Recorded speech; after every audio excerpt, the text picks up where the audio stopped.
நமக்கு டைவர்ட் பண்ண வேண்டாம். நம்மளுடைய எனர்ஜி, நம்மளுடைய உழைப்பு எல்லாமே நம்ம எவ்வளோ நம்ம பண்ணுறோம், சின்னதாக அங்கங்கே கொஞ்சம் டைவர்ஷன் இதெல்லாம் நமக்கு வேண்டாம்.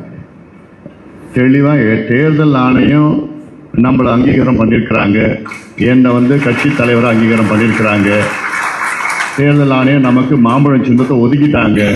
அது ஒன்றுமே யாரும் ஒன்றும் பண்ண முடியாது. தேர்தல் ஆணையம் என்னுடைய கையெழுத்து தான் A ஃபார்ம் B ஃபார்ம் அங்கீகாரம் பண்ணியிருக்கிறாங்க. அதையும் யாரும் மாற்ற முடியாது. இங்கே என்ன கோர்ட்டுக்கு போனாலும் என்ன பண்ணாலும் ஒன்றும் ஆக போகிறது கிடையாது. அதை பற்றி நம்ம பேச போகிறதும் வேண்டாம். அதில் அவங்க பண்ணாங்க, இது பண்ணுறாங்கன்னா, ஆனால் தினம் ஐயா பேரை அங்கே இருக்கவங்க கெடுத்துட்டு இருக்கிறாங்க. அதை மட்டும் பண்ணிட்டு இருக்கிறாங்க. அங்கே இருக்கிறப்போ ஐயா பேரை கெடுக்காம நான் எவ்வளோ நம்ம பண்ணோம். இன்னைக்கு அவங்களுடைய சுயநலத்துக்காக அந்த திமுக கைகூலிகள்லாம் வந்துக்கிட்டு ஐயா பேரை கெடுத்துக்கிட்டு அவங்க சுயநலத்துக்காக, பணத்துக்காக, பொருள் என்னென்னத்துக்காக ஓட்டு பண்ணிட்டு இருக்கிறாங்க. அதை நம்ம பேசக்கூட வேண்டாம். அதை பற்றி நம்ம வேலைகள் பார்க்கலாம், நம்ம பண்ணலாம். நம்ம களத்தில் இறங்கி இந்த வேலைகள் நம்ம பண்ணிட்டா போதும்.